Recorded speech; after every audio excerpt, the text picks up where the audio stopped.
श्री गुरवे नमः।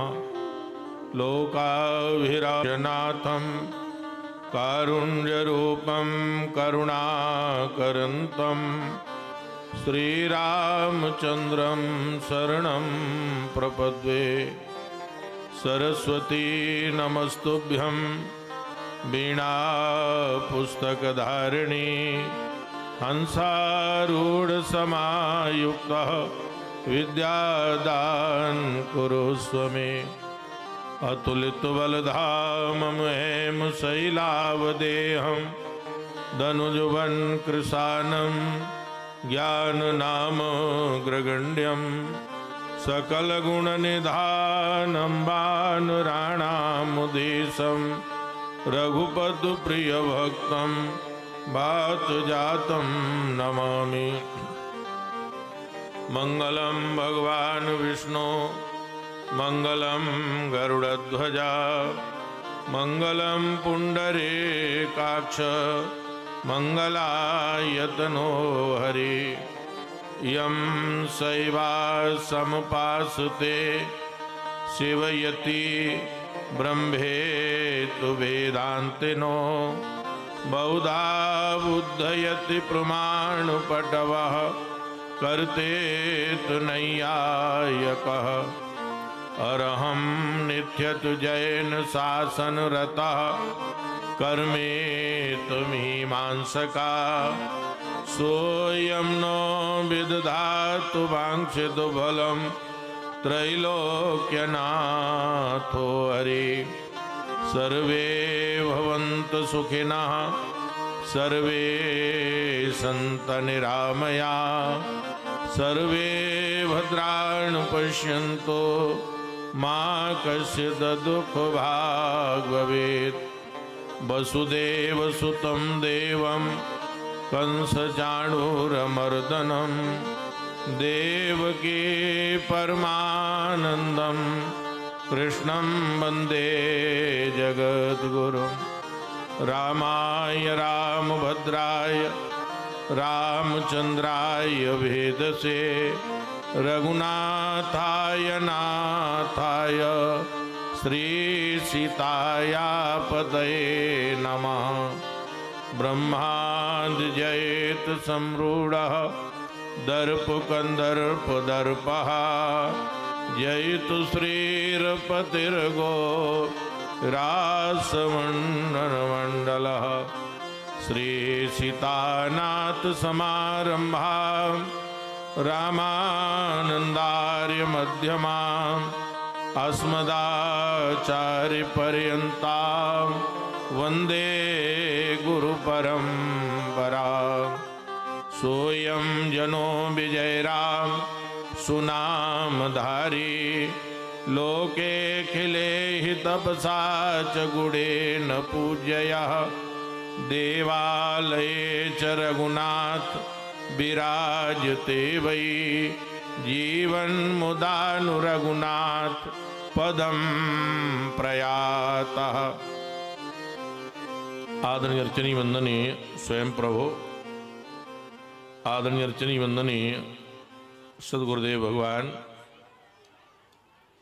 आदरणीय अर्चनी वंदनीय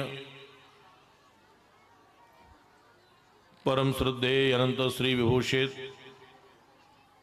महामंडलेश्वर वैष्णव कुल कमल दिवाकर सुनाम धन्य श्री धनरुआ सरकार, आदरणीय अर्चनी वंदनीय परम श्रद्धेय विद्युत वरिष्ठ वयोवृद्ध ज्ञानवृद्ध, हम सभी के ऊपर इनकी दिव्य छत्र छाया है।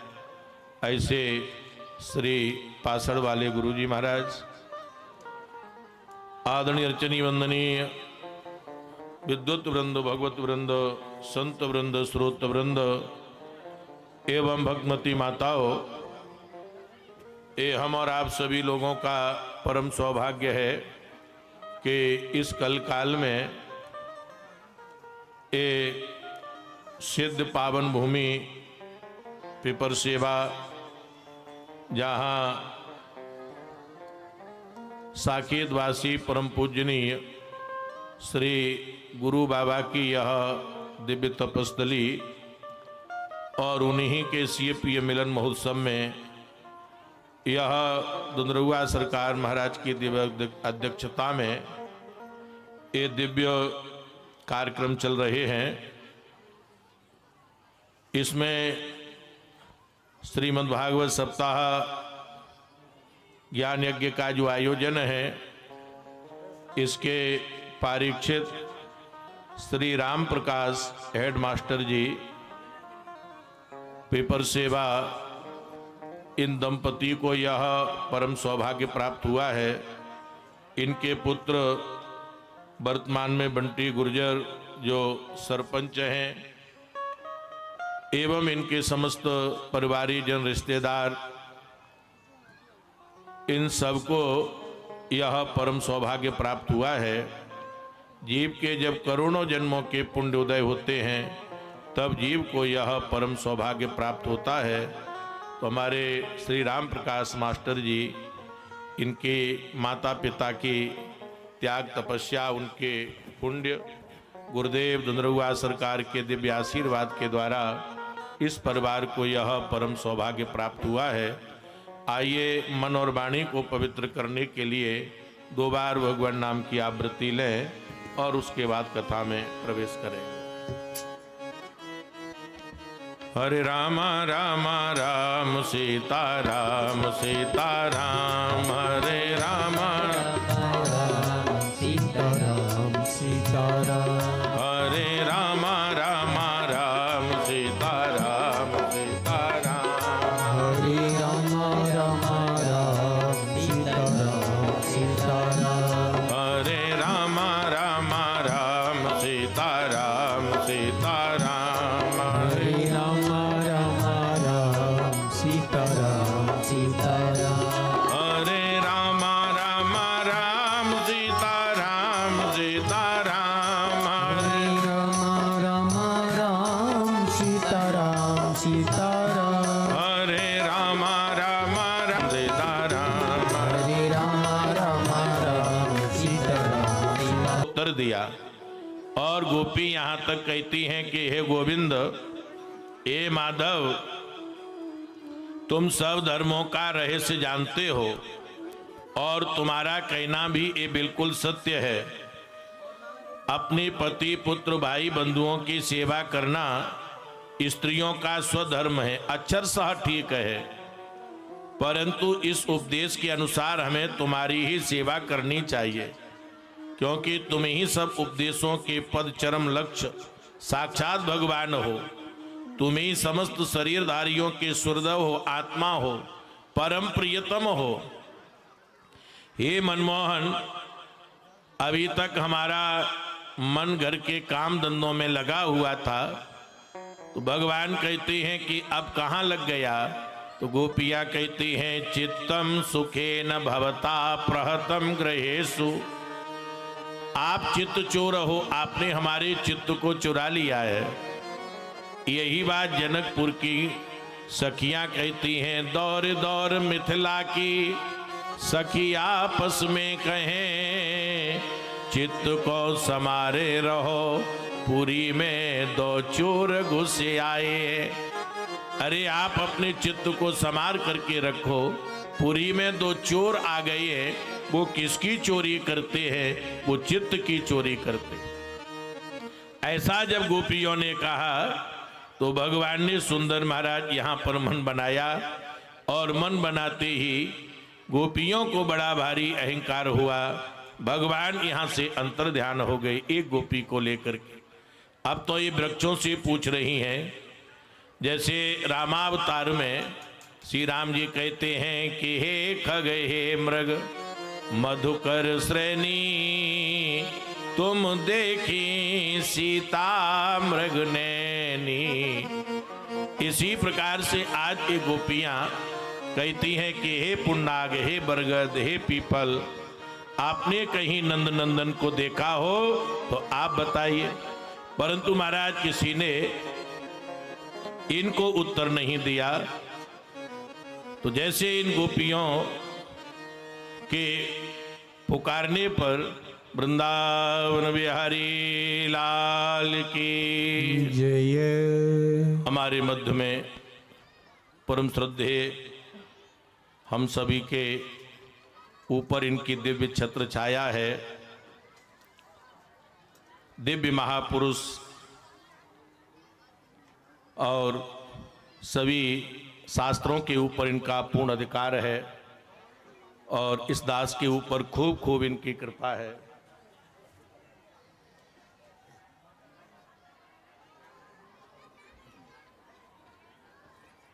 हमारे पासड़ वाले गुरुजी महाराज का दिव्य मंगलमय दर्शन और इनकी कृपा खूब हम सब के ऊपर बरस रही है और हमारे परम प्रिय श्री अवध बिहारी जो भागवत की दिव्य कथाएं श्रवण कराते हैं, गुरु जी के ही कृपा पात्र हैं। अरे ऊपर, अरे ऊपर, अरे गुरु ऊपर, आप ऊपर बैठो ना। अरे आप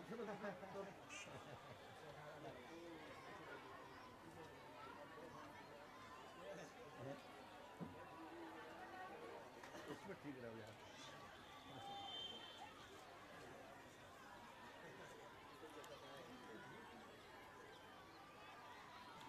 वृंदावन बिहारी लाल की जय।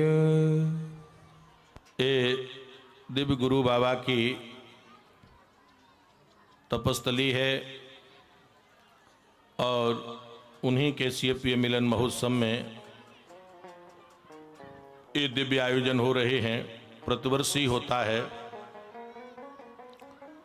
तो अब की बार दास को यहाँ कथा कहने का दिव्य परम सौभाग्य प्राप्त हुआ है और गुरुदेव की पासड़ वाले गुरुजी महाराज की सभी के ऊपर खूब दिव्य छत्र छाया है। तो इनके दर्शन मात्र से ही हम सबके पाप नष्ट हो जाते हैं। ये साक्षात भागवत स्वरूप हैं गुरुदेव। इनका जो दिव्य दर्शन है मंगलमय, अब इनके सामने हम लोगों में क्या सामर्थ्य है कथा कहने की। परंतु जो बालक कर तोतर वाता, तो वह स्थिति है हम लोगों की। बहुत दिव्य मंगलमय आज का दिव्य अवसर है कि गुरु जी की सानिध्य में बैठ कर के दो शब्द कहने का अवसर प्राप्त हो रहा है और हमारे बहुत नवयुवक श्री अवध बिहारी दास जी बड़ी सुंदर कथा का ये वाचन करते हैं। तो गुरु जी आपका आशीर्वाद हो जाए।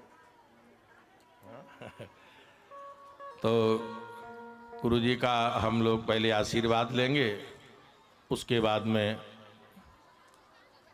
समय की सीमा में आप लोगों को कथा श्रवण कराएंगे। माइक गुरु जी, माइक।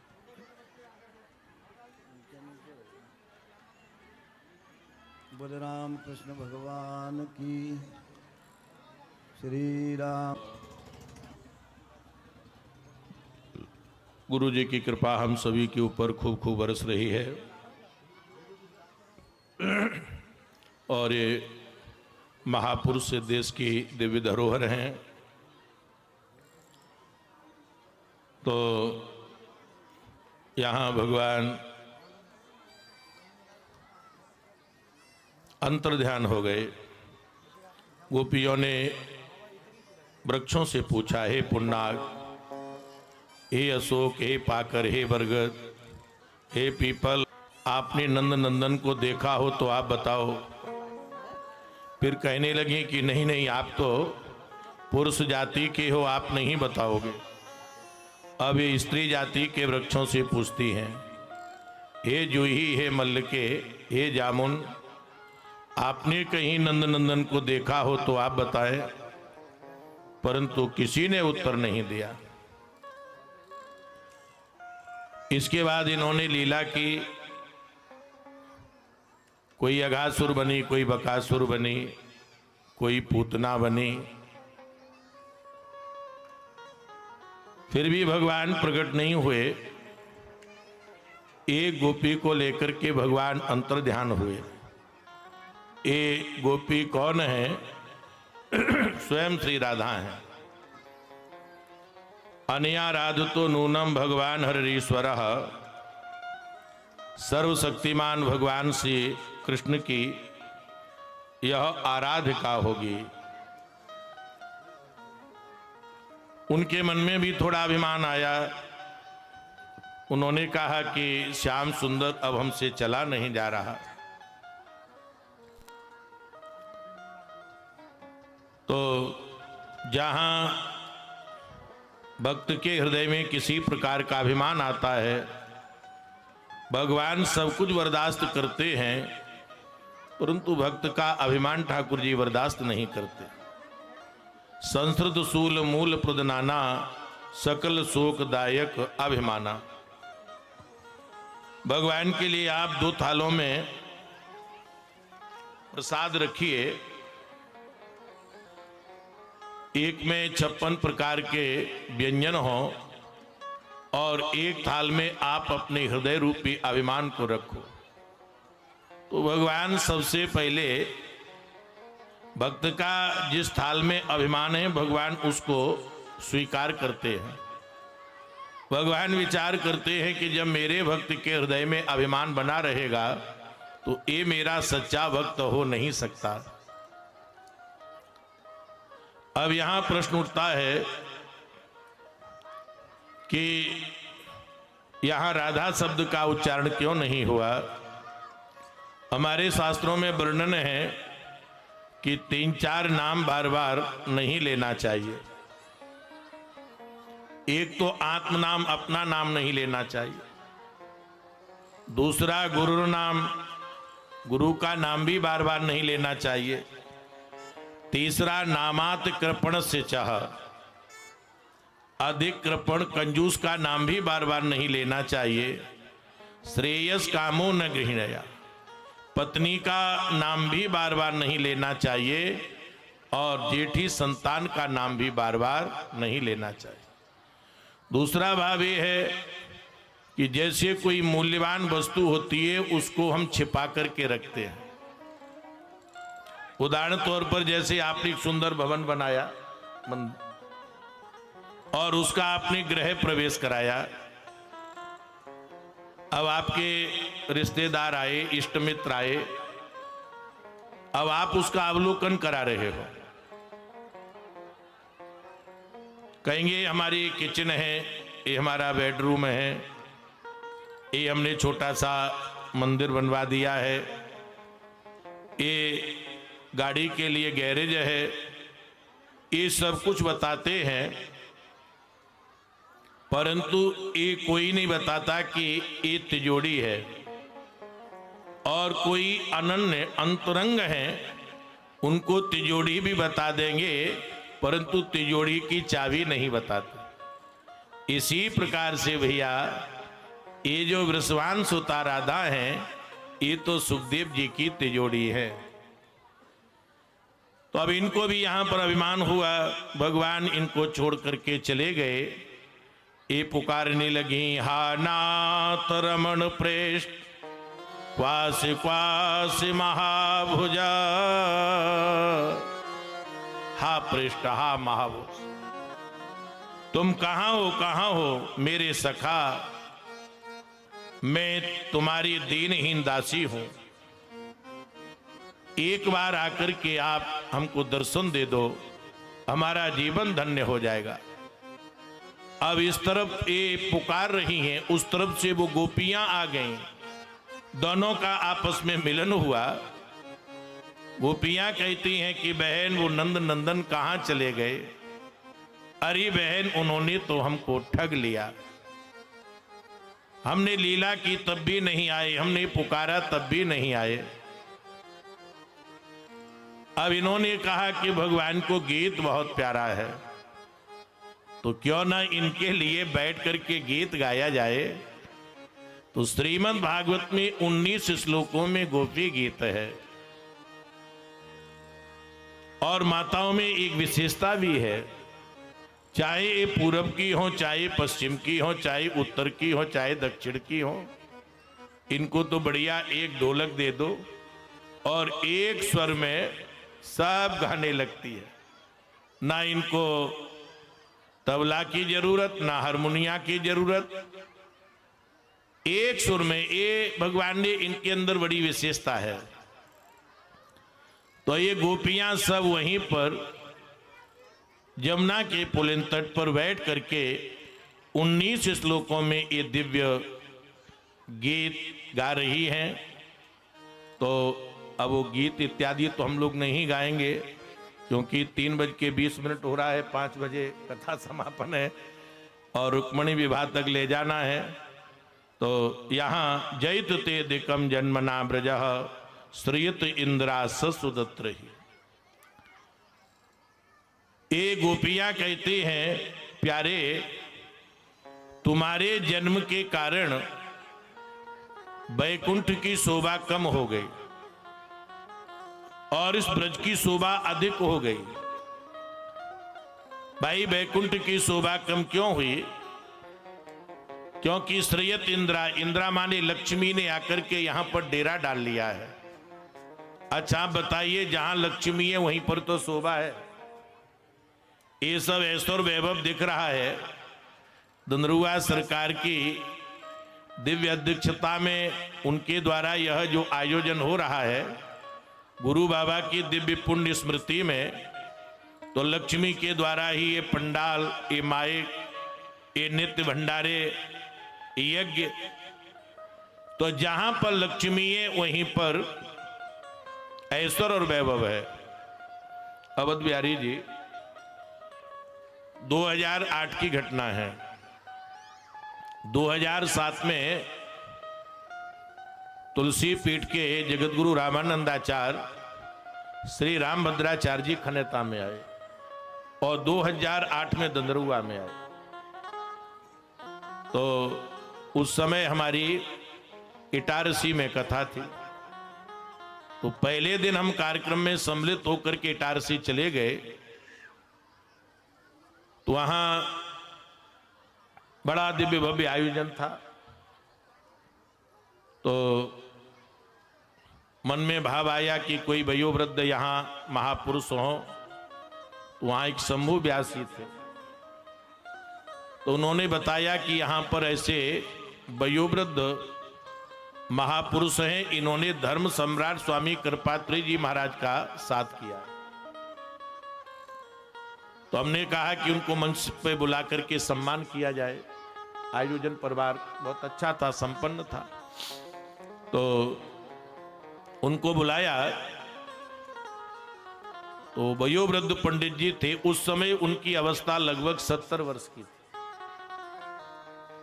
तो वो सुना रहे थे।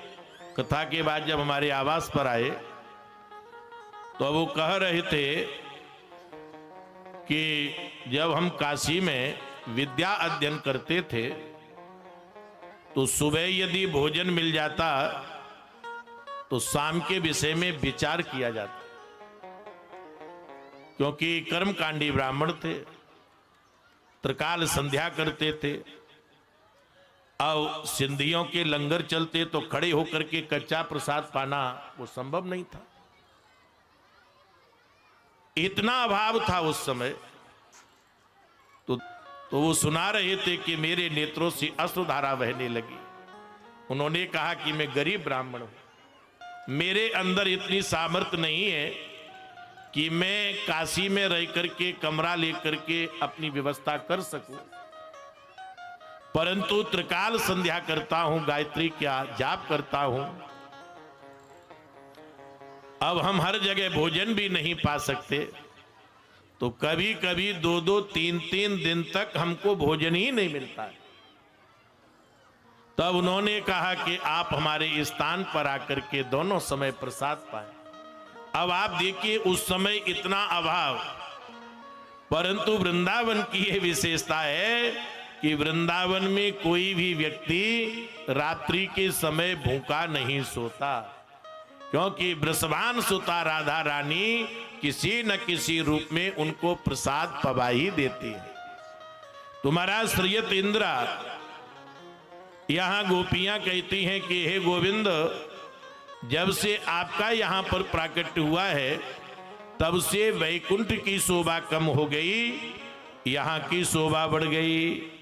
और नारायण आपकी तो बात ही क्या है, न खल गोपिका नंदनो भवः, तुम केवल यशोदा नंदन ही नहीं हो, तुम तो समस्त शरीरधारियों के हृदय में रहने वाले उनके साक्षी हो।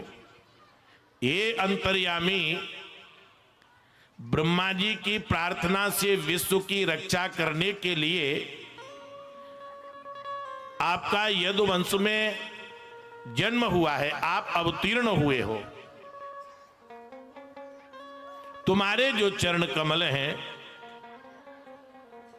ये शरणागत प्राणियों के सारे पापों को नष्ट करने वाले हैं। ये गोविंद उड़ के बैठ जाता है तो आज गोपियां उड़ के बैठ जाता है, तो आज गोपियां वहीं उदास होकर के बैठ गई। एक गोपी बड़ी चतुर थी, उस गोपी ने कहा कि बहन, अब तो इनकी प्राप्ति के लिए मात्र एक ही उपाय रह गया है। क्या उपाय रह गया है? वो कहती है कि अब तो जिनके कान्हे बैठ के रोए ले रोए। ये हम नहीं कह रहे, भागवतकार कहते हैं, रुरुदो सुसुरम राजन कृष्ण दर्शन लालसा। जैसे कृष्ण दर्शन लालसा के लिए इन्होंने इन्होंने रोना प्रारंभ किया, ठाकुर जी एक क्षण में प्रकट हो गए। इस कथा से हमको यह उपदेश प्राप्त होता है कि भगवान एक बार पुकारने से ना आए, लीला से ना आए, तो इनके सामने बैठ करके रो लिया जाए। नारोलिया जी, हमने वो जीवन देखा समय, हमारे गुरुदेव रघुनाथ जी के सामने देहरी पर बैठते थे। अब आजकल तो ये सब आधुनिक सुख सुविधा है, पुराने समय में तो ये सब कुछ सुविधाएं थी नहीं। तो रघुनाथ जी के ऊपर अपने हाथ से पंखा जलते, वो रस्सी वाला पंखा, और रघुनाथ जी की तरफ देख करके विनय पत्रिका के पद गाते हुए उनके नेत्रों से अश्रुधारा निकलती थी। और उसका ही ये परिणाम था कि हमारे गुरुदेव भगवान को 3 बार रघुनाथ जी का दिव्य दर्शन हुआ, 3 बार दिव्य दर्शन हुआ। वह उनका एक दिव्य जीवन। तो भगवान के सामने भगवान भक्त का सब कुछ सहन कर सकते हैं। जैसे नन्हा सा बालक रोने लगे और मैया अपने खूब बहुत घर का मुख्य कार्य हो उसमें लगी हो और बालक रोना बंद न करे, खिलौना डाल दे उसको भी फेंक दे, कोई टॉफी दे उसको भी फेंक दे, और बार बार वह बालक यदि रोता है तो मैया 100 कार्य छोड़ करके अपने लाला को गोदी में लिटाती है और उसको दूध पिलाती है। ऐसे ही भक्त यदि रोने लगता है तो भगवान भक्त का रोना सहन नहीं कर सकते। ठाकुर जी प्रकट हो गए और कहने लगे कि अरे गोपियों, हम तुमसे कहीं बाहर थोड़ेंगे। अब यहां भगवान ने सुंदर रासोत्सव संप्रवृतो गोपी मंडल मंडिता, भगवान यहां पर योगेश्वर हैं। अब यहां लोग कहते हैं कि भगवान के 16,001 विवाह और प्रत्येक रानी के 10-10 बालक, तो फिर इनको योगेश्वर कैसे कहा जाए? परंतु यहां पर योगेश्वर है भगवान। कृष्णम वंदे जगत गुरुम, सारी संसार के जगत गुरु भगवान कृष्ण हैं।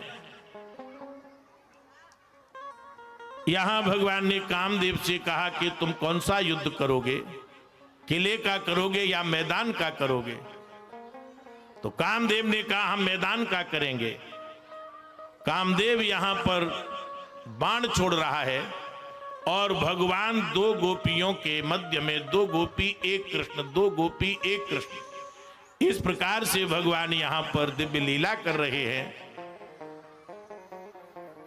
आप देखिए ठाकुर जी ने जो अपने सिर पर मुकुट धारण किया है, इसमें मोर पंख लगाया है।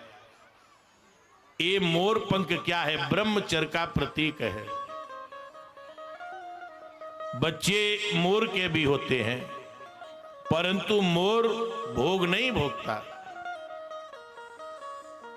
तो भगवान कृष्ण के सिर पर जो मुकुट है उसमें मोर पंख है, और राम जी के मुकुट में भी मोर पंख है। मोर पंख सिर सोहतनी के,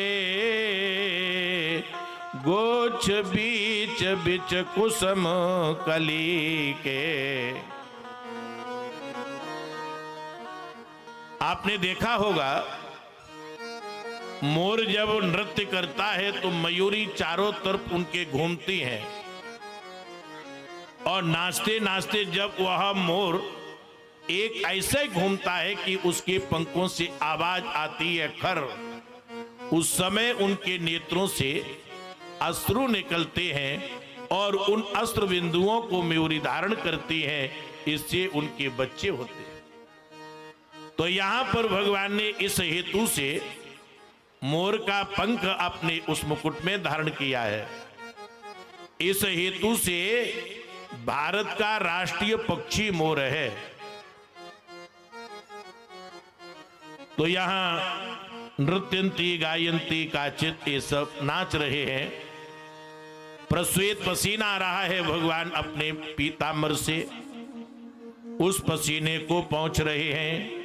रेमे रमेशो ब्रज सुंदरी भी, जैसे नन्हा सा बालक निर्विकार होकर के अपने प्रतिबिंब के साथ नाचता है, वैसे ही भगवान यहां पर दिव्य लीला कर रहे हैं। भगवान आत्मा राम है, इन्हें अपने अतिरिक्त और किसी की कोई आवश्यकता ही नहीं है। वो तो स्वयं ही आत्मा राम है। फिर भी उन्होंने जितनी गोपियां थीं उतने ही इन्होंने रूप धारण किए। आपको एक उदाहरण दे, जैसे मकड़ी है, मकड़ी अपने मोहड़े से जाला फैलाती, अपने मोहड़े से, और जब उसकी इच्छा होती है तो उस जाले को अपने मोहड़े में ही पुनः भर लेती। ऐसे ही भगवान के द्वारा ये संपूर्ण संसार रचित है। भगवान, क्योंकि सम विरंच विष्णु भगवाना, उपजे जासु अंशते नाना। तो भगवान की नाभि से ब्रह्मा, भगवान शंकर तो ब्रह्मा सृष्टि के करता है, भगवान विष्णु पालन करता है, और भगवान शंकर संहार करता है। तो भगवान आत्मा राम है।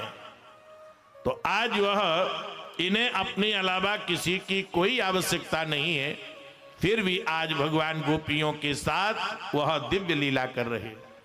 भगवान शंकर को कैलाश पर्वत पर ये मालूम पड़ा, तो उन्होंने सोचा कि चलो चल करके हम भी इस लीला का दर्शन करें।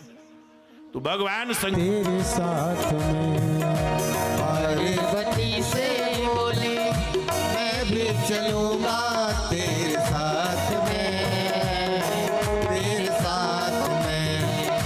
पार्वती से बोले, मैं भी चलूंगा तेरे साथ में, तेरे साथ में। पार्वती से बोले, मैं भी चलूंगा तेरे साथ में, तेरे साथ में। राधा संग श्याम नाचे, मैं भी नचूंगा तेरे साथ में, तेरे साथ में। राधा संग श्याम नाचे, मैं भी नचूंगा तेरे साथ में, तेरे साथ में। रास रचेंगे ब्रज में भारी, रास रचेंगे ब्रज में भारी। हमें दिखाओ प्यारी, गोकुल में आ गए हैं, गोकुल में आ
कैसे ले जाऊं तुम्हें रास में, तुम्हें रास में।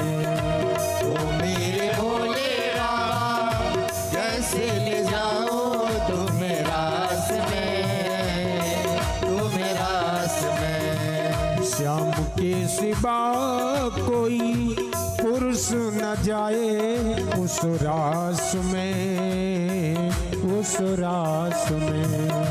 श्याम के सिवा कोई पुरुष न जाए उस रास में, उस रास में। हंसी करेंगी ब्रज की नारी, हंसी करेंगी ब्रज की नारी। मानो बात हमारी गोकुल में आ गए हैं, गोकुल में आ गए हैं।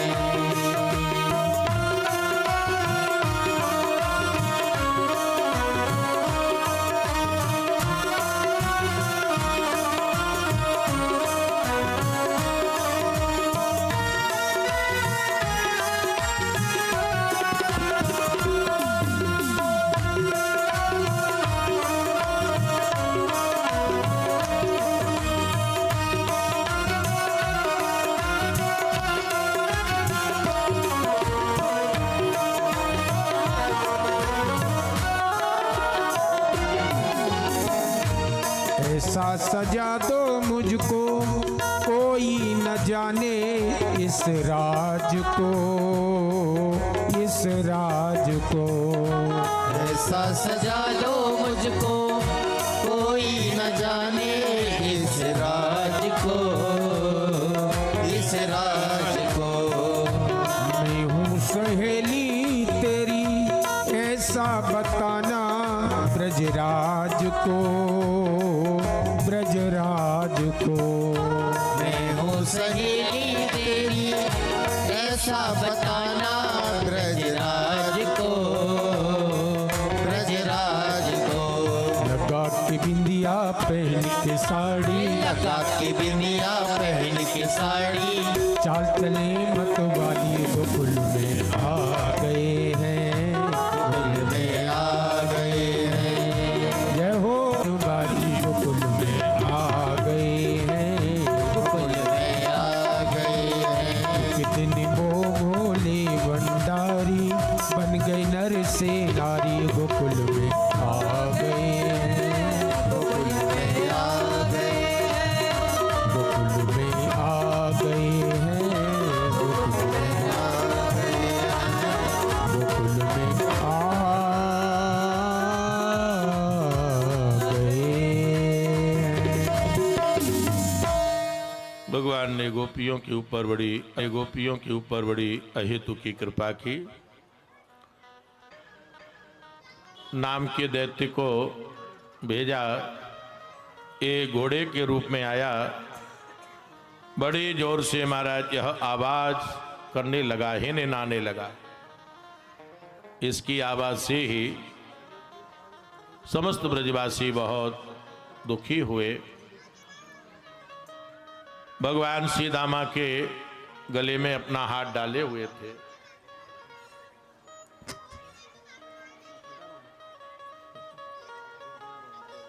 तो भगवान डाले हुए थे हाथ और राजमार्ग से आ रहे थे। ये अपना मुंह फाड़ करके उनकी ओर लपका। ठाकुर जी ने अपना दायां हाथ इसके मोहड़े में डाल दिया। उसने लोहे के यंत्र का काम किया।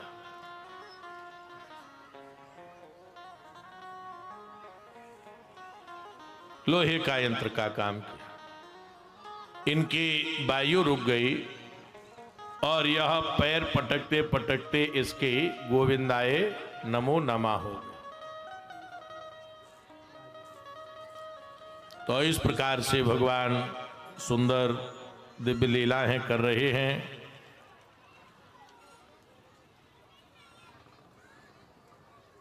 कंस ने विचार किया कि क्यों न एक बार अक्रूर जी को भेज दिया जाए। आपने देखा हो कोई दुष्ट प्रवृत्ति का यदि व्यक्ति है और तुमसे कभी ठीक से साधारण तौर पे बात न करे और कभी आवश्यकता पड़ने पर आपका जरूरत से ज्यादा सम्मान करे, तो आपको समझ लेना चाहिए कि कुछ ना कुछ दाल में काला है। जो हमसे कभी ठीक से बात नहीं करता, आज हमारा बड़ा भारी स्वागत और सत्कार कर रहा है। अक्रूर जी को देख करके कंस खड़ा हो गया और हाथ पकड़ करके कहा, मेरे कहने से एक बार आप ब्रज में चले जाओ, वृंदावन। वहां नंद के लाला हैं कृष्ण बलराम, उनको मथुरा ले आओ। हमने मथुरा में बड़े भारी आयोजन रखे हैं, धनुष यज्ञ है, मल्ल युद्ध है। अक्रूर जी ने कहा कि राजन, आप यहां पर अपना अनिष्ट मेटना चाहते हो, ये आपका उत्तम पक्ष नहीं है। कंस ने कहा कि हम तुमसे उपदेश के लिए हमने आपको नहीं बुलाया, हमने आपको उपदेश के लिए नहीं बुलाया। हम जो कह रहे हैं उस आज्ञा का पालन करो, और यदि आपने आज्ञा का पालन नहीं किया तो हम आपको मृत्यु दंड भी दे सकते हैं। अक्रूर जी सोचते हैं कि दुष्ट के हाथ से मरना ठीक नहीं है। इससे अच्छा तो यह है कि यदि हम वृंदावन में जाएंगे, नंद नंदन का दर्शन करेंगे तो हमारा जीवन धन्य हो जाएगा। तो इस प्रकार से ये मन में विचार कर रहे हैं। अच्छा, आप जैसा चिंतन करोगे वैसी आपकी दृष्टि बनती है, और वही दृष्टि सृष्टि में परिणत हो जाती है। हमारे महाराज श्री कहा करते थे कि व्यक्ति का चिंतन बहुत अच्छा होना चाहिए। जैसा खाओ अन्न वैसा बने आपका मन। तो हमारा चिंतन बहुत अच्छा होना चाहिए। यदि हमारा, ये क्या चीज है लंबा लंबा इतना बड़ा, अच्छा पूरा थान है। वृंदावन बिहारी लाल की जय।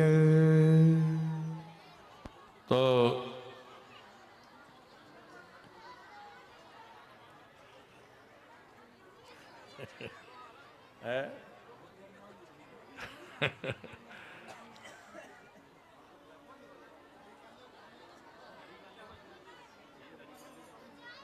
रोज ऐसा ही होता है। ये आज के परिवेश में जैसे लोग धन का बहुत चिंतन करते हैं। हमारे महाराज जी श्री के द्वारा एक रचित पद है, आपको अवध बिहारी जी सुना है। अब जो है पद तो कहेंगे, अपनी बात समय पूरा करेंगे, चलेंगे। तो पैसा बिन बाप कहे पूत तो कपूत भयो, पैसा बिन भाई कहे जी को दुखदाई है, पैसे बिन मित्र कहे यह मेरो मित्र नाय, पैसे बिन ससुर कहे कौन को जमाई है, पैसे बिन बंदी की प्रतीत नहीं पंचन में, पैसे बिन आए घर रोए रोटी कहे अलमस्त राम, सजे धजे आठो याम, आज के जमाने में पैसे की बड़ाई है। तो हमारा चिंतन बहुत अच्छा होना चाहिए। यदि हमारा दिव्य चिंतन होगा, वैसी हमारी दृष्टि बनेगी और वह दृष्टि सृष्टि में परिणत हो जाती है। ऐसे हमारे यहां कई उदाहरण हैं। एक नामदेव टिक्कर बना रहे हैं और उनमें घी लगाना चाहते हैं। तब तक महाराज एक श्वान कुत्ता आया और कुत्ते ने वो टिक्कर अपने मोहड़े में दबाए और वह भागने लगा। नामदेव ने अपने हाथ में घी का कटोरा लिया और कहा कि ए विट्ठल, इनमें घी नहीं लगा है, ये अनचुपड़े है, जरा हमको इसमें घी लगाने दो। इतना कहते ही यहां पर भगवान प्रकट हो गए, कुत्ते में विट्ठल प्रकट हो गए। तुम्हारी दिव्य एक सद्भावना होनी चाहिए, हमारी विचार होने चाहिए। अरे आपसे ज्यादा क्या कहें, भक्त यदि जिस वस्तु से हाथ लगा देता है, स्पर्श कर देता है, उसमें से भगवान नाम का उच्चारण होने लगता है। इसका उदाहरण हमारे यहां जना है और यहां पर हमारे करय धाम पटिया, जहां अहर्ष निस्नाम भगवान नाम का उच्चारण हो रहा है। तो भैया हमारी दृष्टि बहुत अच्छी होनी चाहिए। तो आज यहां पर श्री अक्रूर जी बैठे बैठे बहुत विचार कर रहे हैं। स्कंद पुराण में तो बड़ी दिव्य कथा है। अक्रूर जी को दिव्य स्वप्न हुआ है और उस स्वप्न में अक्रूर जी को जिस प्रकार से वृंदावन जाने पर उन्होंने वो सब प्रत्यक्ष देखा, वह रात्रि में सब स्वप्न में उनको आभास हो गया, सब स्वप्न में दिखाई दे। अब ये तो सब समय हो, विस्तार से सब चर्चाएं हो, तब सुख आनंद मिलता है। कथा तो एकांकी का विषय है, ये सब तो सुंदर। अक्रूर जी रात्रि भर यही विचार करते रहे कि मैं ब्रह्म मुहूर्त में निकलूंगा और संध्या के समय में प्रवेश करूंगा। भगवान गाय चरा करके आ रहे होंगे, भगवान के चरण में शंख चक्र गदा पद्म है, वह चरण चिन्ह ब्रज की बालू पर छपा होगा। उस रज को लेकर के जब हम अपने ऊपर धारण करेंगे तो हमारा जीवन धन्य हो जाएगा। ऐसा रात्रि भर ये चिंतन करते रहे और महाराज ब्रह्म मुहूर्त होते ही शौच इत्यादि से निवृत्त हुए, स्नान किया। स्नान करने के बाद ये रथ में बैठे और रथ में बैठते ही इन्होंने अश्वों की लगाम को खींचा। 10 कदम रथ आगे बढ़ा, फिर भाव समाधि लगे। फिर इनको होश आया, फिर इन्होंने अश्वों को लगाम को खींचा, फिर 10 कदम बढ़े, फिर भाव समाधि लग गई। आज इनकी स्थिति वही है। सकल स्नेह शिथिल रघुवर की 11 वर्ष 11 महीना 11 दिन तक वृंदावन में निवास किया, परंतु ठाकुर जी ने तब तक पैर में अपने पनही नहीं पहनी। वह जो चरण चिन्ह उस बालू पर छपा है, ये रथ से कूद पड़े और उस रथ को लेकर के इन्होंने अपने ऊपर धारण किया। कहने लगे कि अरे कंस, तुमने हमारे ऊपर बड़ी कृपा की, हमारा जीवन धन्य हो गया, हम कृतकृत्य हो गए। भगवान इनको अपने सुंदर महल में ले गए और भगवान पूछते हैं, चाचा जी आपका हृदय बड़ा शुद्ध है, आपको यात्रा में कोई कष्ट तो नहीं हुआ? और हम आपसे ये पूछना चाहते हैं कि हमारे सुहृद कुटुंबी तथा अन्य संबंधी सब ठीक तो है न मथुरा में? अच्छा, हमारे नाम मात्र का मामा कंस कैसा है? इतना कहा तो अक्रूर जी कहते हैं कि भगवान आप मिथ्या मत लेना, कंस ने आपको मारने की संपूर्ण तैयारी कर ली है और हमको आपको लेने के लिए भेजा है। भगवान कहते हैं चाचा, कंस हमको क्या मारेगा? कंस तो अपने पाप से ही मर जाएगा। कोहू काहू न सुख दुख कर दाता, निज कृत कर्म भोग सब भ्राता। कोई किसी को नहीं मारता है, व्यक्ति अपने कर्म से ही जन्मता है और कर्म के अनुसार ही उनकी मृत्यु हो जाती है। भगवान कहते हैं कर्मणा जायते जंतु कर्मणैव विलीयते, सुखम दुखम भयम क्षेमम कर्मणैवा विपद्यते। इसीलिए हमारा जो कर्म है, हमारा जो दायित्व है, मैंने कल की सभा में निवेदन किया था, उस प्रकार से हम अपना जीवन यापन करें। ठाकुर जी के चरणार बिंदों में यदि हमने अपने को समर्पित कर दिया है तो फिर चिंता हमको नहीं है, चिंता तो उस भगवान को है। हम कोई भी संबंध ठाकुर जी से जोड़ लें। विनय पत्रिका में गोस्वामी तुलसीदास जी लिखते हैं, तो ही मोहे नाते अनेक मान ये जो भाव है। संबंध नारायण से जोड़ो। तो आज भगवान कहते हैं कि चाचा कंस हमको क्या मारेगा। यहां कोतवाल के द्वारा ब्रज में घोषणा करवा दी नंद बाबा ने कि सभी गोरस लेकर के मथुरा में चलेंगे। राजाधिराज कंस का निमंत्रण आया है। महाराज सबको बड़ी प्रसन्नता है।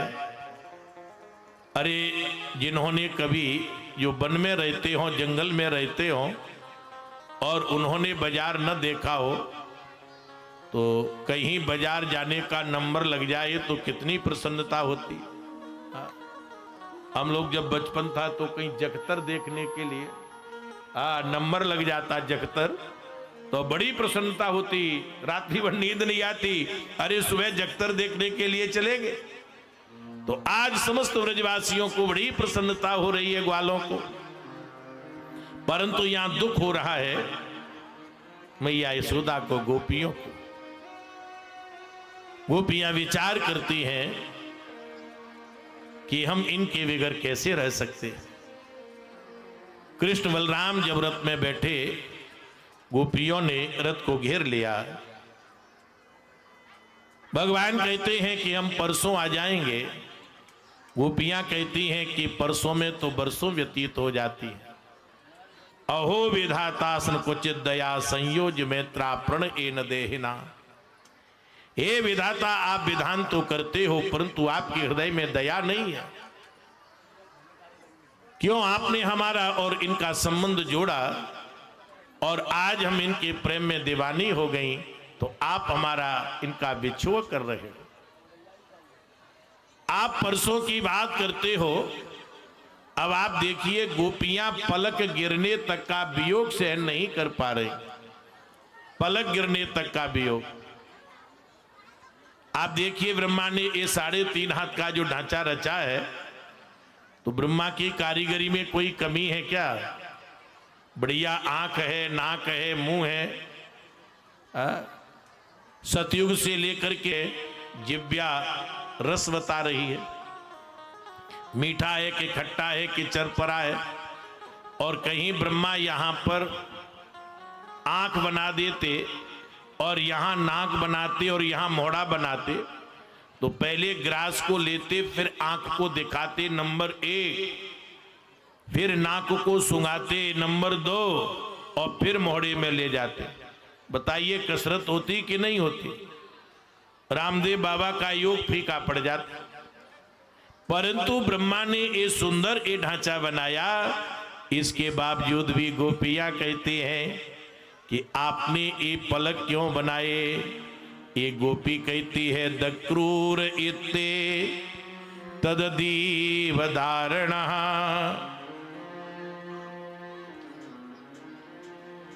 हाँ, ये जो स्वाफा बांध रहे हैं, हाँ ये स्वाफा बांध रहे हैं, ये राजस्थान से समधी साहब हैं और ये समधी का स्वागत कर रहे हैं।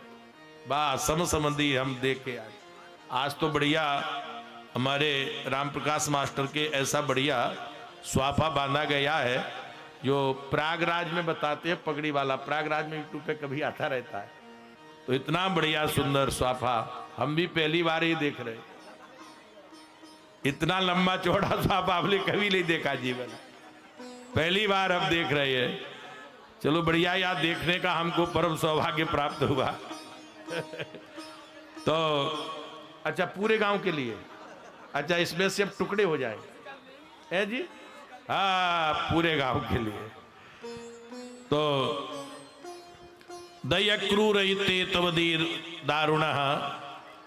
अरे बहन इसका नाम अक्रूर किसने रखा? ये तो बड़ा क्रूर है, क्रूर। इसका नाम अक्रूर नहीं होना चाहिए। गोपियों ने कब तक देखा? जब तक महाराज उस रथ की धूल उड़ती हुई दिखाई दी।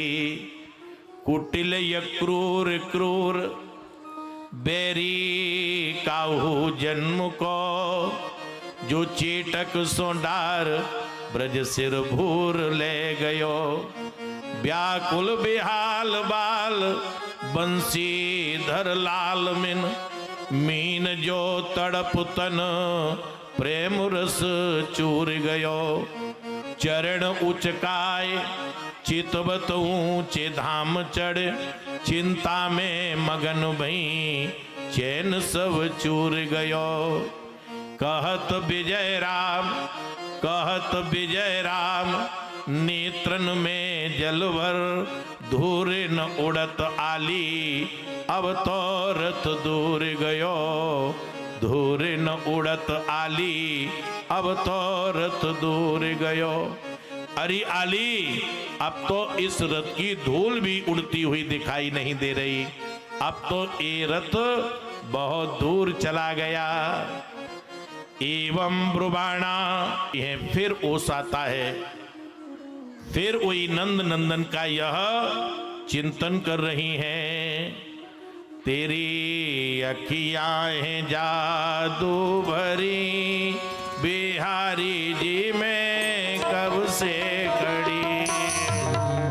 अखियां हैं जादू भरी, बिहारी जी में कब से खड़ी। तेरी अखियां हैं जादू भरी, बिहारी जी में कब से खड़ी। अखियां हैं जादू भरी, बिहारी जी में कब से खड़ी। तुम सा सुंदर और न पाया, तुमसे ही मैंने नेह लगाया। तुम सा सुंदर और न पाया, तुमसे ही मैंने नेह लगाया। नेह लगाया, तुम्हें देखूंगी मैं हर घड़ी। बिहारी जी में कब से खड़ी। तुम्हें देखूंगी मैं हर घड़ी, बिहारी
बिहारी जी में कब से खड़ी।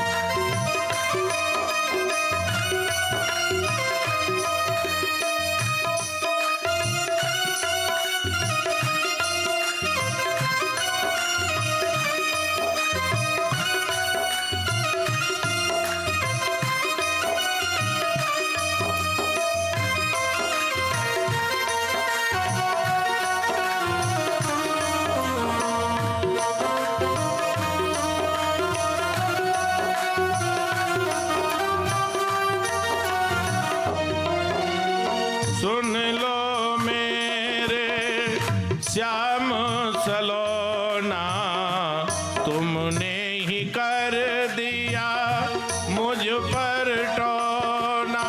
ओ सुन लो मेरे श्याम सलोना, तुमने ही कर दिया मुझ पर टोना।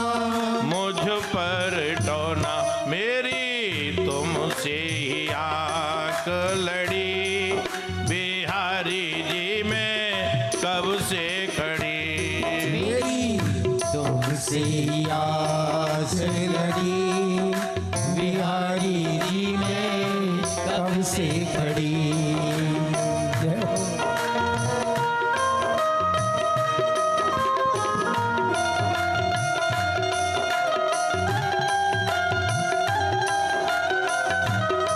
बोलिए वृंदावन बिहारी लाल की।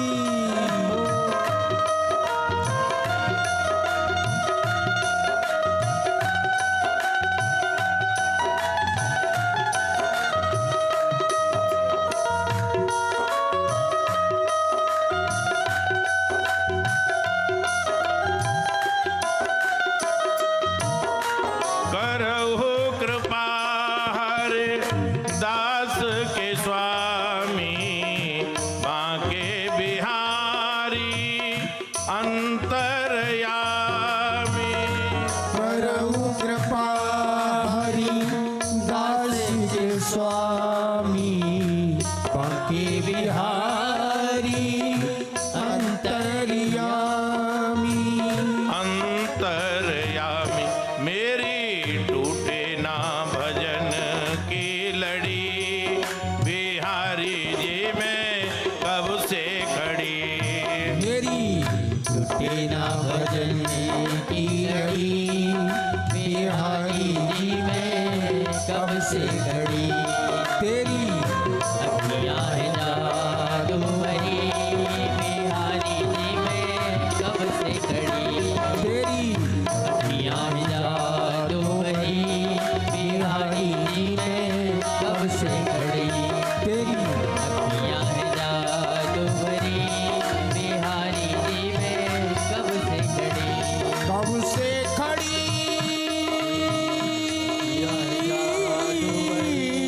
बिहारी जी में कब से कब से खड़ी। कब से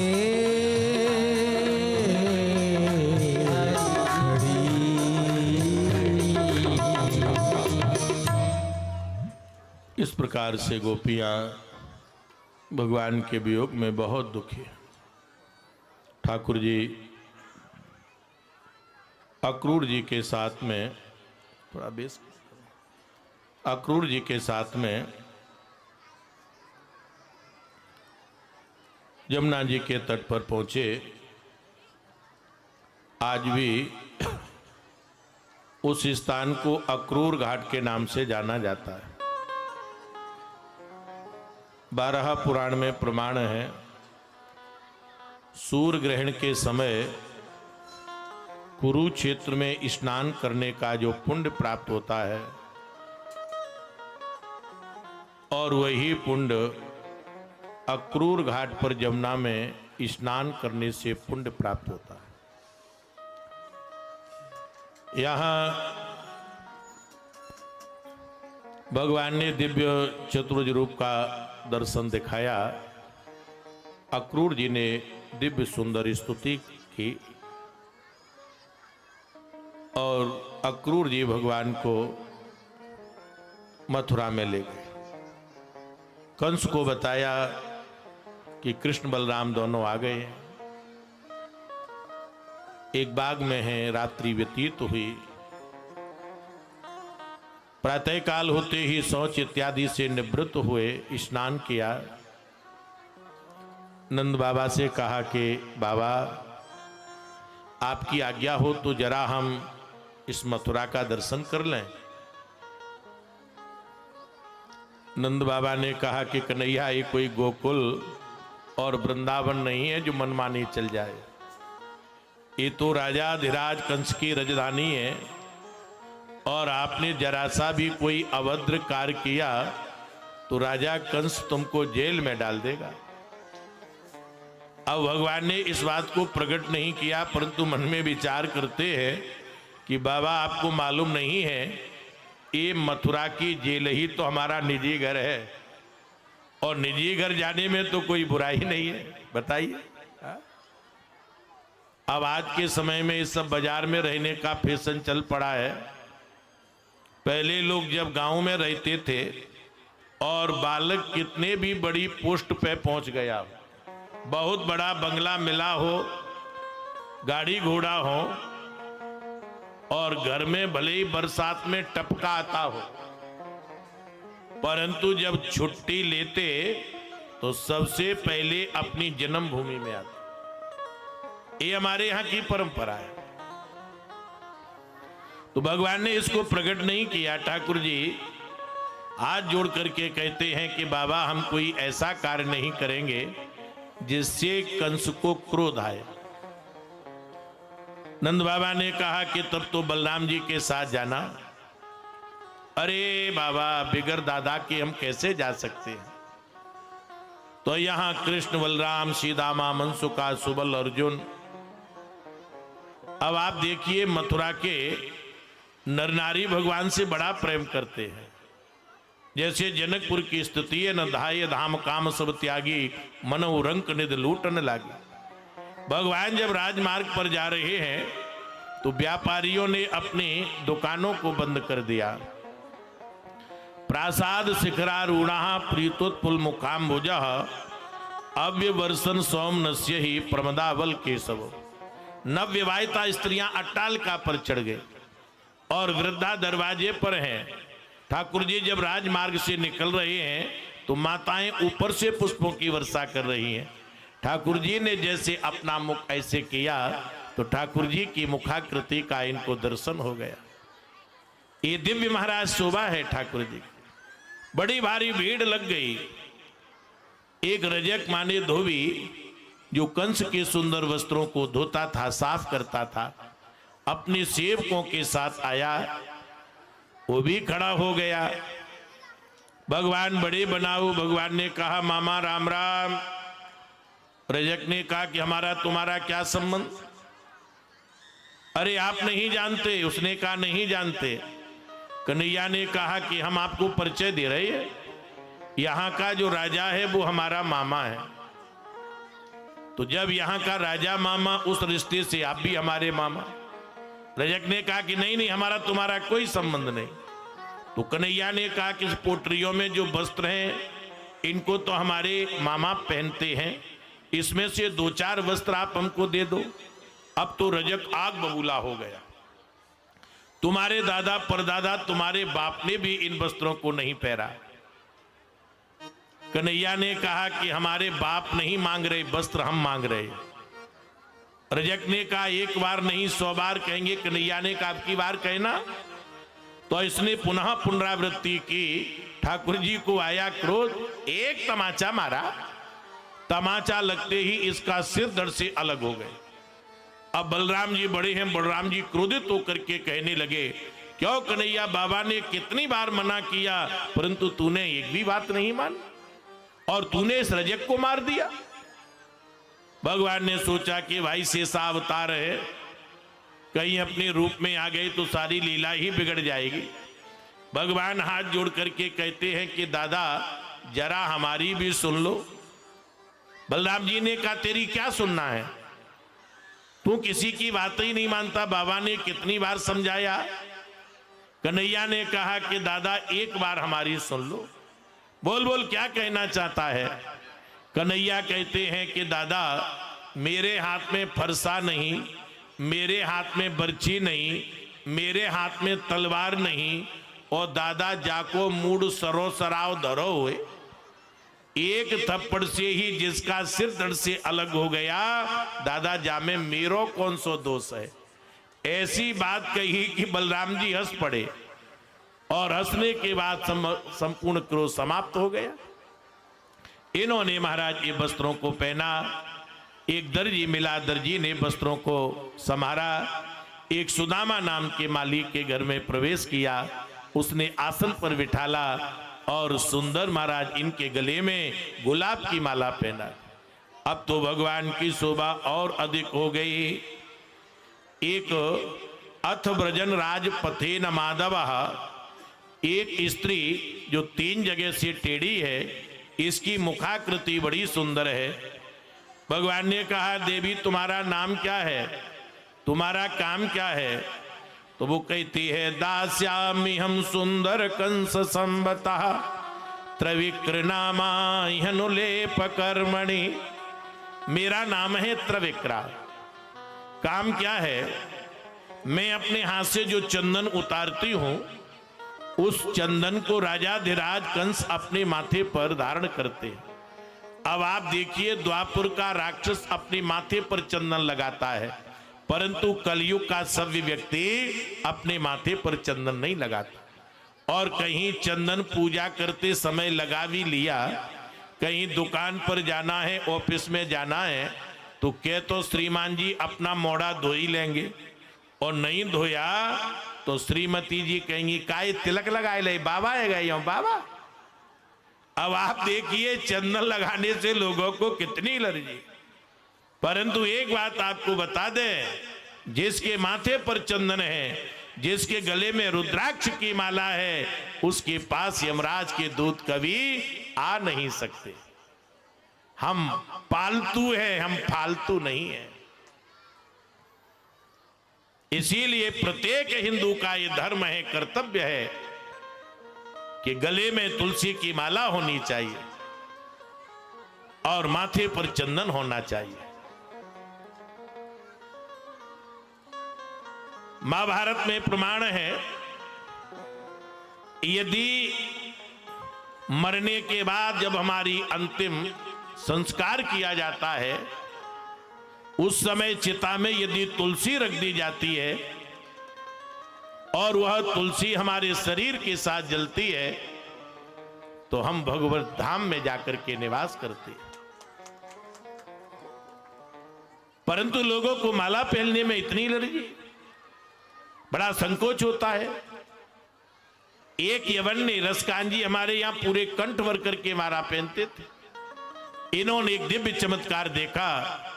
एक यवन गाड़ी पर बैठ करके जा रहा है, यमराज के दूत उसको लेने के लिए आए, तो मरता क्या नहीं करता, उसने गाड़ी से एक छलांग लगाई और महाराज ऐसे स्थान पर जाकर के वह गिरा जहां पर तुलसी मैया खड़ी थी। तुलसी का स्पर्श होते ही भगवान के पार्षद आ गए। रसकान जी इस दृश्य को देख रहे थे। रसकान जी ने संकल्प कर लिया कि हम अपने कंठ भर करके तुलसी की माला धारण करेंगे। ये हमारे यहां तुलसी का दिव्य महात्म।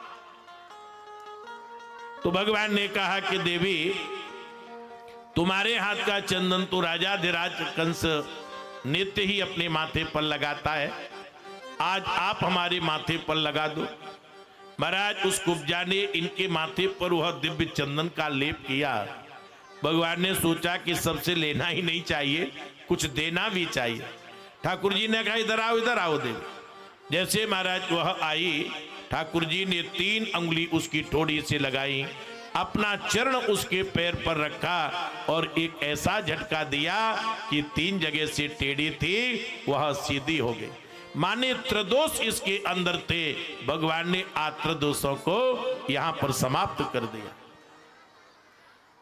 एक कथा यह भी आती है कि यह कुब्जा त्रेता युग में रावण की भगनी सूर्पनखा थी।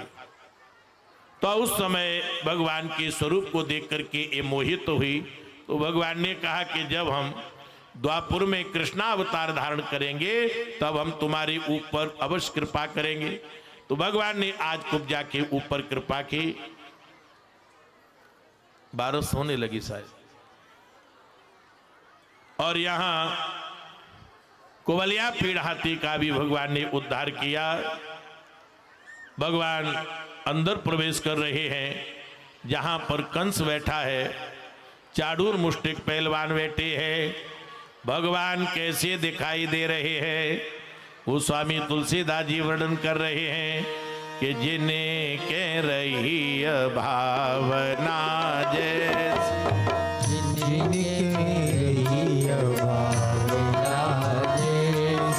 जिन्हें कह रही भावना जैसी,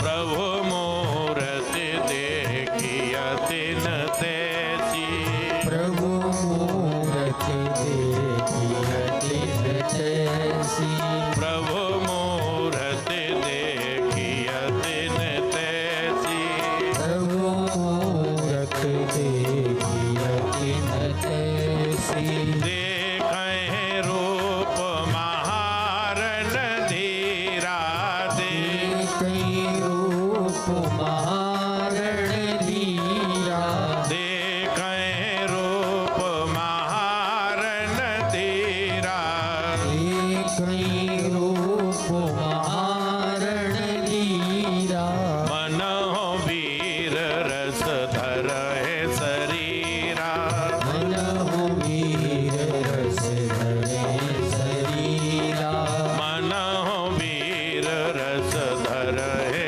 शरीरा। मन हो वीर रस धरे शरीरा।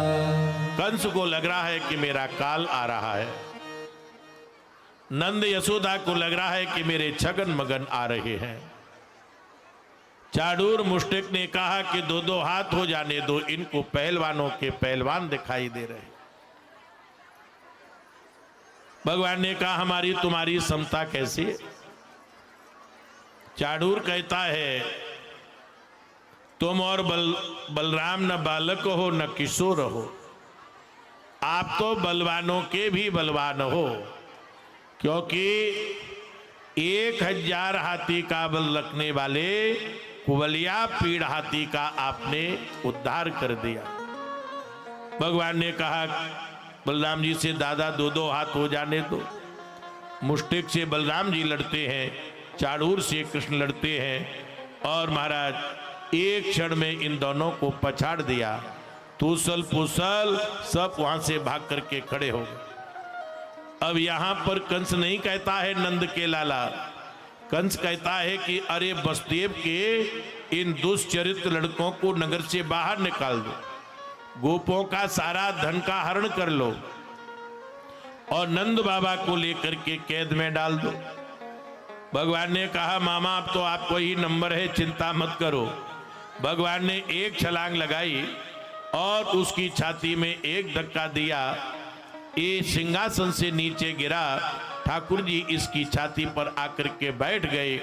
एक मुष्टिका लगते ही महाराज इसके प्राण पखेरु उड़ गए। ठाकुर जी ने आज इस कंस का उद्धार किया। इसकी पत्नी है अस्ति और प्राप्ति, ये विलाप कर रही हैं हा नाथ प्रिय धर्मज्ञ करुणानाथ वत्सला तुया तेन निहता वयम ते संग्रह प्रजा। हा नाथ, हे प्यारे, हे धर्मज्ञ, हे करुणामय, हे अनाथ वत्सल, आपकी मृत्यु से हम सबकी मृत्यु हो गई। आज मथुरा में विजय के जो बाजे बज रहे थे वो बंद हो गए, परंतु एक बात बहुत अच्छी कहती है कि आज हमको यह जो समय देखने के लिए मिला है, इसका कारण ही ये है कि आपने निरपराध व्यक्तियों को वध किया। हाय बुरी गरीब की कबहू न निष्फल जाए। यह बात आज कंस की पत्नियां कहती हैं। भगवान ने सुंदर माता और पिता को अपने जेल से मुक्त किया। देवकी ने जन्म के समय जो दान का संकल्प किया तो आज इन्होंने खूब महाराज दान दिया। भगवान कहते हैं मातरम पितरम वृद्धम भार्या साध्वी सुतम शिशुम। कोई मनुष्य 100 वर्ष तक जीकर अपने माता पिता की सेवा करे फिर भी उसकी ऋण से उऋण नहीं हो सकता है। तो इस प्रकार से यहां भगवान कहते हैं देवकी और वसुदेव ने विद्या अध्ययन के लिए अवंतिकापुरी उज्जैन में गुरु सांदीपन के यहाँ इन्होंने विद्या अध्ययन किया। 64 दिन और रात्रि में इन्होंने संपूर्ण विद्याओं को प्राप्त कर लिया। गुरु दक्षिणा में इनके पुत्र को इनके चरणों में समर्पित किया और समर्पित करने के बाद पुनः ये मथुरा में आए। मथुरा में आकर के ये निवास करने लगे। मथुरावासी भगवान को देख करके दिव्य आनंदित होकर के मगन होकर के सुंदर गीत गा रहे हैं और अपने जीवन को ये धन्य बना रहे हैं। मेरो मन लागो बरसाने में जहाँ विराजे राधा रानी। मेरो मन लागो बरसाने में जहाँ विराजे राधा रानी। ओ मेरो मन लागो बरसाने में जहाँ विराजे राधा रानी। मेरो मन लग्यो बरसाने में जहाँ विराजे राधा रानी। ओ मेरी अपनी वृषभान दुलारी। मेरी अपनी वृषभानु दुलारी। ओ मेरी अपनी वृषभान दुलारी। मेरी अपनी वृषभानु दुलारी। जहाँ विराजे राधा रानी। जहाँ विराजे राधा रानी।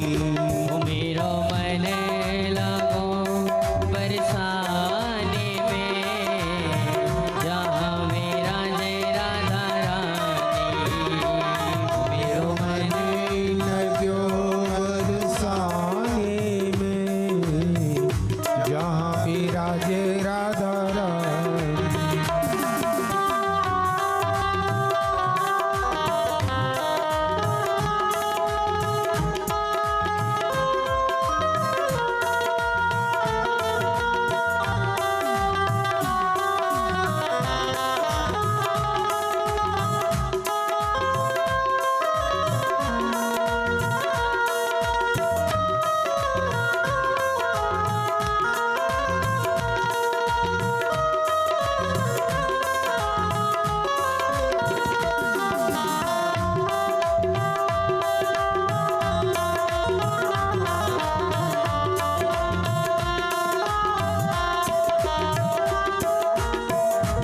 मुझे दुनिया से नहीं कोई काम। मुझे दुनिया से नहीं कोई काम। मुझे दुनिया से नहीं कोई काम। मुझे दुनिया से नहीं कोई काम। मैं तो रटूं राधा राधा नाम। मैं तो रटूं राधा राधा राम। मैं तो रटूं राधा राधा नाम। मैं तो रटूं राधा राधा राम। दर्शन करूं शुभ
श्री कृष्ण सदयिता सखा शिष्यो बृहस्पति साक्षात उद्धवो बुद्धि सत्तम।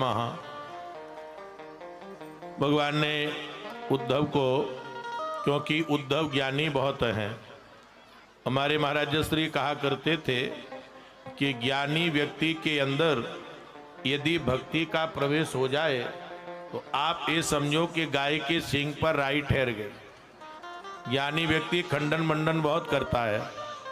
तो भगवान ने विचार किया कि ज्ञानी बहुत है परंतु प्रेमी नहीं है, तो भक्ति का पाठ पढ़ाने के लिए इनको ब्रज में माने वृंदावन में भेजा और गोपियों के पास जाकर के गोपियों ने इनको ऐसा उपदेश दिया कि ऊदो सूदो है गयो सुन गोपिन के बोल, ज्ञान बजा ही डिमडिमी प्रेम बजायो। ज्ञान की डिमडिमी बज गई, प्रेम का यहाँ पर ढोल बज गया। तो जो उद्धव कहते थे कि हम वेदांत शैली में बोलेंगे तो गमार ग्वालिया हमारी भाषा को क्या समझेंगे, वही उद्धव कहते हैं आशा महो चरण रेण जो शाम में हम श्याम। मैं इस वृंदावन की कोई लता बन जाऊं, कोई औषधि बन जाऊं। यही रसखान जी ने कहा है मानस हो तो वही रसखान, बसों ब्रज गोकुल गाम के ग्वारन। जो पशु हो तो कहा बस मेरो, चरो नित नंद की धैन बजार। आप देखिए इनके अंदर इतनी सामर्थ नहीं है कि गोपियों के हम चरणों का भी स्पर्श करें। इन्होंने तो इनके चरणों की रज का स्पर्श किया। तो आज भगवान ने गोपियों के द्वारा ये इनको बड़ा भारी भक्त बनाया। और यहाँ फिर भगवान ये अस्थि और प्राप्ति दोनों अपने पिता जरासंध के पास गई और वहाँ जाकर के इन्होंने अपने पिता से कंस की मृत्यु का समाचार सुनाया। तो इसने 23 अक्षौणी सेना लेकर के चढ़ाई की। 17 बार 18वीं बार 2 विपत्ति आ रही हैं, एक कालेबन और एक जरासंध। भगवान ने विश्वकर्मा के द्वारा समुद्र के अंदर एक द्वारकापुरी का निर्माण किया। 48 कोस की इसकी लंबाई चौड़ाई है। बड़ा सुंदर महाराज उसका निर्माण है।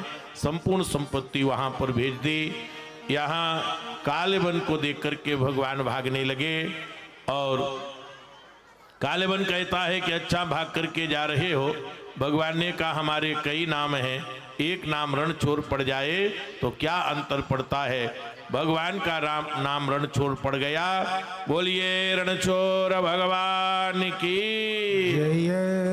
यहाँ भगवान धौलपुर तक भाज करके आए, एक गुफा में प्रवेश किया। एक महान भाव सो रहे थे और कालेबन के पीछे है। भगवान ने लेकर के अपना पीताम्बर उनको उड़ा दिया। कालेबन ने आकर के लात का प्रहार किया। वो जागे, उनकी दृष्टि उनके ऊपर पड़ी। दृष्टि पड़ते ही कालेबन जल करके राख हो गया। ये राजा मुचकुंद थे, ब्राह्मणों के परम भक्त थे और यही मुचकुंद कलयुग में आकर के नरसिंह मेहता हुए। यहाँ श्री ब्रह्मा जी की प्रेरणा से आंध्र देश के राजा सीमान रेवत जी ने अपनी रेवती नाम की कन्या बलराम जी के लिए ब्याही और रुक्मणी के साथ भगवान ने गांधर्व पद्धति से विवाह किया। परीक्षित यहाँ पर प्रश्न कर देते हैं कि भगवान भीष्मक सुता रुक्मणी मरुचिरान नाम राक्षसेन विधानेन उपएम इति श्रुतम। भगवान को क्या आवश्यकता पड़ गई, क्या इन्होंने गांधर्व पद्धति से विवाह किया?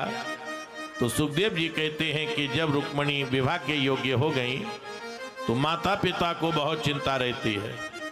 तो ये सबसे पूछते हैं कि हमारी कन्या के योग्य कोई वर हो। तो ब्राह्मण आते हैं, साधु आते हैं, राजा आते हैं, सबने यही कहा कि तुम्हारी कन्या के योग्य वर तो श्री द्वारकाधीश है। इन्होंने अपने मन से द्वारकाधीश को पति रूप में स्वीकार किया। इनका जो बड़ा भाई रुक्मी था, बड़ा द्वेष करता था, इसने शिषपाल के साथ में इनका विवाह निश्चित कर दिया। तो इन्होंने एक ब्राह्मण के द्वारा सुंदर पत्र लिखे और उस पत्र में इन्होंने 7 श्लोक लिखे। ब्राह्मण को वह पत्र दिया और उसमें अपने हृदय का संपूर्ण भाव उड़ेल दिया, उसमें लिख दिया। ब्राह्मण यहाँ कुंडिनपुर से द्वारका पहुँचे और भगवान के हाथ में वह पत्र दिया। भगवान ने उस पत्र को बाँचा और बाँचते ही दारू को बुला करके भगवान वहाँ से चल पड़े। यहाँ रुक्मी शिषपाल बारात लेकर के आ गया। सुंदर है जी, आप अब कथा ही बंद कर रहे हैं बस अभी 2-4-5 मिनट में।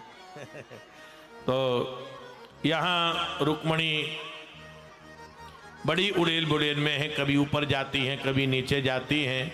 दुर्भगाया नामे धाता नानकुलो महेश्वरा देवी वा विमुखा गौरी रुद्राणी गिरिजा सती। इस प्रकार से ये बड़ी चिंता में है। उसी समय इनकी बायां नेत्र फड़कता है शुभ सूचक। तो ब्राह्मण को मुस्कुराते हुए इन्होंने देखा और वह ब्राह्मण देवता ने कहा कि बेटी वो आ गए हैं, जाओ उनसे कह दो कि हमारे कुल की परंपरा है, विवाह से पहले गौरी के मंदिर में कन्या जाती है और वहाँ पूजा करने के बाद में जब हम रथ में बैठें उस समय हमको ये स्वीकार कर लें। उन्होंने कहा बहुत अच्छा, भगवान को बताया। ठाकुर जी ने कह दिया ब्राह्मण से कि रुक्मणी से कह दो कि जहाँ पर हम पहुँच जाते हैं वहाँ सारे कार्य बन ही जाते हैं। अब तो सुंदर महाराज रुक्मणी बड़ी प्रसन्न है और रुक्मणी ने अपनी सखी और बहनों से कहा, इन्होंने दिव्य श्रृंगार किया और रुक्मणी बहुत प्रसन्न मुद्रा में है। बस इसी भजन को गा करके हम संपूर्ण रुक्मणी विवाह मंगल पूर्ण करेंगे और उसके बाद में आरती, क्योंकि मौसम ठीक सा नहीं है। परीक्षित जी का, हमारे सरपंच जी का कहना है कि आरती हो जाए, भंडारा तैयार है, इसीलिए सब लोग प्रसाद पाएं। तो एक भजन और उसके बाद में आरती और आरती के बाद में संपूर्ण। आओ मेरी सखियों मेरे मेहंदी लगा दो, मेहंदी लगा दो मुझे ऐसी सजा दो और मुझे श्याम सुंदर की दुल्हन, मुझे श्याम सुंदर की दुल्हन बना दो, मुझे श्याम सुंदर की दुल्हन बना दो, मुझे श्याम सुंदर की दुल्हन बना दो।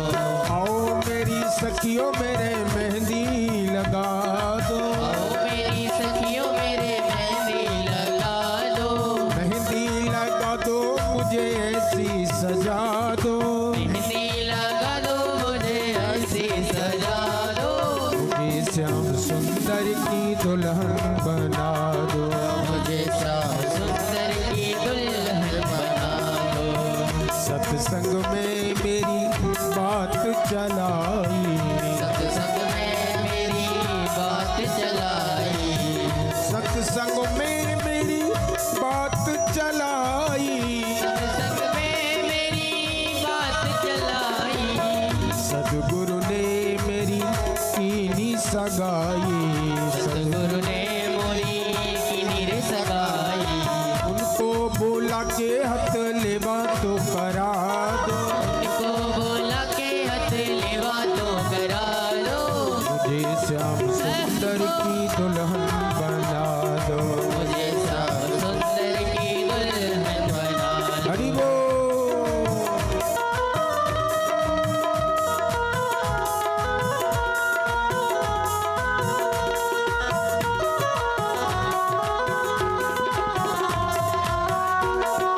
जय जय।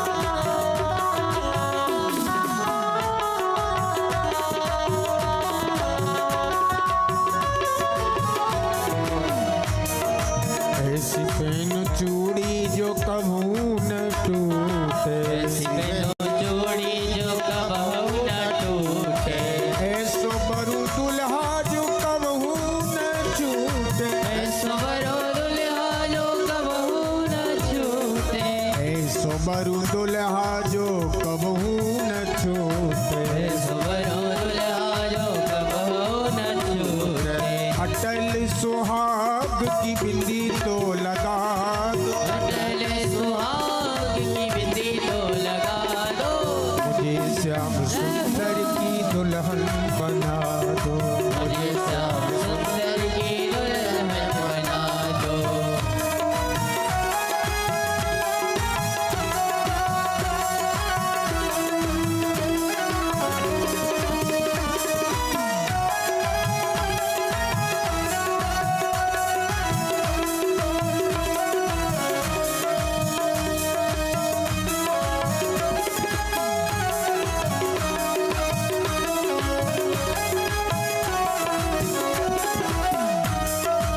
ऐसी ओढ़ो चुनरी जो रंग नाही छूटे, ऐसी ओढ़ चुनरी जो रंग राही छूटे, प्रीत का धागा ये कबहू न टूटे, प्रीत का धागा ये कबहू न टूटे, प्रीत का धागा ये कबहू न टूटे, प्रीत का धागा ये कबहू न टूटे। आज मेरी मोतियों से मांग तो भरा दो, आज मेरी मोतियों से मांग तो भरा दो, मुझे श्याम सुंदर की दुल्हन बना दो, मुझे श्याम बना दो। जय हो।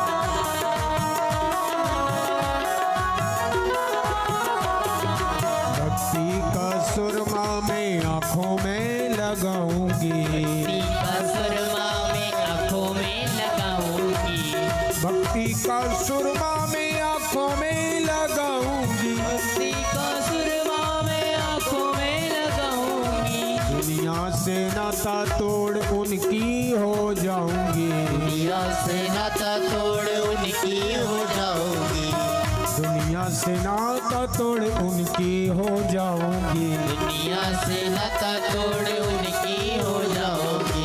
सतगुरु को बुला के मेरे फेरे तो पढ़वा दो, सतगुरु को बुला के मेरे तो बढ़वा दो, मुझे श्याम सुंदर की दुल्हन बना दो, मुझे श्याम सुंदर की दुल्हन बना दो, मुझे श्याम सुंदर की दुल्हन बना दो। मुझे श्याम सुंदर की दुल्हन बना दो। आओ मेरी सखियों मेरे मेहंदी लगा दो, आओ मेरी सखियों मेरे मेहंदी लगा दो, मेहंदी लगा दो मुझे ऐसी सजा दो, मेहंदी लगा दो मुझे ऐसी सजा दो, मुझे श्याम सुंदर की दुल्हन बना दो, मुझे श्याम सुंदर की दुल्हन बना दो, मुझे श्याम सुंदर की दुल्हन बना दो, मुझे श्याम सुंदर की दुल्हन बना दो, दुल्हन बना दो, दुल्हन बना दो, दुल्हन बना दो, दुल्हन बना बना दो। भगवान का रुक्मिणी के साथ में दिव्य विवाह हुआ। सुखदेव जी कहते हैं कि सम्राट परीक्षित, आपने पूछा था भगवान को क्या आवश्यकता थी, इन्होंने गांधर्व पद्धति से विवाह किया, क्योंकि रुक्मिणी भगवान को पति रूप में स्वीकार कर चुकी थी, और जो इच्छा करियो मन माही, राम कृपा कछु दुर्लभ नाही। जैसा भक्त इच्छा करता है ठाकुर जी उनकी दिव्य मनोकामना है पूर्ण करते हैं। इस प्रकार से भगवान का और रुक्मिणी के साथ में दिव्य पाणी ग्रहण हुआ। शेष विवाह की चर्चा कल की कथा में हम लोग करेंगे, क्योंकि मौसम ठीक नहीं है। तो कल कथा का समय 10 बजे से रहेगा, क्योंकि हम लोगों को कल ही वृंदावन में कथा प्रारंभ करनी। तो इस हेतु से वो तो महाराज श्री की आज्ञा थी, तो महाराज श्री के प्रति हमारा गुरु भाव है, क्योंकि 13 तारीख को ही चौकी में कथा समापन, वैसे ये कार्यक्रम 16 तारीख से होता था, तो महाराज श्री की ऐसी कृपा, उन्होंने कहा कि हम 13 से ही प्रारंभ कर लें। तो इस हेतु से कल कथा का समय 10 बजे से और 12 साढ़े 12 बजे तक रहेगा। शेष महाराज जी और पुजारी की जैसी व्यवस्था है वो आज्ञा करेंगे, वैसा हम करेंगे, परंतु आज की कथा का यहीं पर विराम। ठीक है सरपंच साहब? हाँ, तो आइए हम और आप सभी लोग आरती में प्रवेश करते हैं। श्रीमन नारायण नारायण नारायण, श्रीमन नारायण नारायण नारायण, लक्ष्मी नारायण नारायण नारायण, लक्ष्मी नारायण नारायण नारायण, बद्री नारायण नारायण नारायण, बद्री नारायण नारायण नारायण, श्रीमन नारायण नारायण नारायण, श्रीमन नारायण नारायण नारायण, श्रीमन नारायण नारायण नारायण, श्रीमन नारायण नारायण नारायण। बोलिए धनरहुआ गुरु बाबा की, धर्म की जय हो। अधर्म का नाश हो। प्राणियों में भावना हो। विश्व का कल्याण हो। हर हर महादेव। भैया कमेटी के कार्यकर्ताओं का निवेदन है कि जिस स्थान पर भंडारा होता है राधवा युष्य प्राण मुखादिग्निरजायत। आरती कुंज बिहारी की, श्री गिरधर कृष्ण मुरारी की। आरती कुंज बिहारी की, गिरधर कृष्ण मुरारी की। आरती कुंज बिहारी की, श्री गिरधर कृष्ण मुरारी की। आरती कुंज बिहारी की, श्री गिरधर कृष्ण मुरारी की। गले में बैजंती माला, गले में बैजंती माला। बजावे मुरली मधुर वाला, बजावे मुरली मधुर वाला। श्रवण में कुंडल झलकाला, श्रवण में कुंडल झलकाला। नंद के आनंद नंद लाला। नंद के आनंद नंद लाला। गगन सम अंग कांति काली, गगन सब अंग कांति वाली। राधिका चमक रही आली। राधिका चमक रही आली। लतन में ठाड़े बनमाली, लतन में ठाड़ी बनवाली। भ्रमर सी अलग कस्तूरी तिलक, चंद्र सी झलक ललित छवि श्यामा प्यारी की, श्री गिरधर कृष्ण मुरारी की। ललित छवि श्यामा प्यारी की, श्री गिरधर कृष्ण मुरारी की।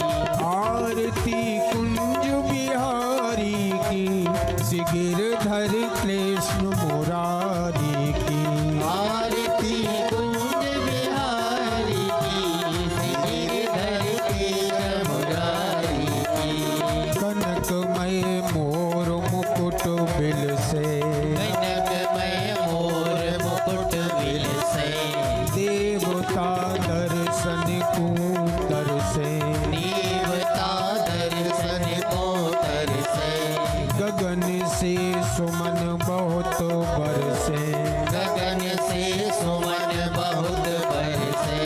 बजे मूर्छंग मधुर मृदंग, ग्वालिनी संग अतुल रति गोप कुमारी की, श्री गिरधर कृष्ण मुरारी की। अतुल रति गोप कुमारी की, श्री गिरधर कृष्ण मुरारी की। आरती कुंज बिहारी की, श्री गिरधर कृष्ण मुरारी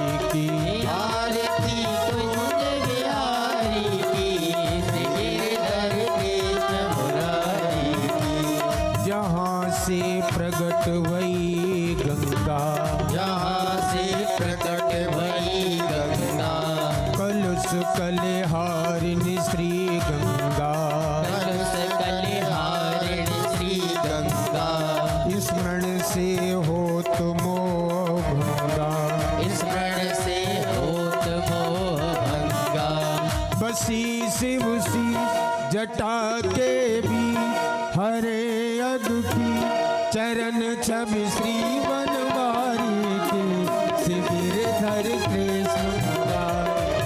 हे चरण छवि श्री बनवारी की शिविर धर कृष्ण मुरारी की आरती कुंज बिहारी की शिविर धर कृष्ण मुरारी की आरती कुंज बिहारी की शिविर धर कृष्ण मुरारी की आरती कुंज बिहारी की गिरधर कृष्ण मुरारी की आरती कुंज बिहारी की गिरधर कृष्ण मुरारी की चमक रही उज्ज्वल तट रेणु चमक रही उज्ज्वल तट रेणु बाज रही वृंदावन वेणु बाज रही वृंदावन वेणु जहूँ दिस गोप ग्वाल धेनु जहो दिस गोप ग्वाल धेनु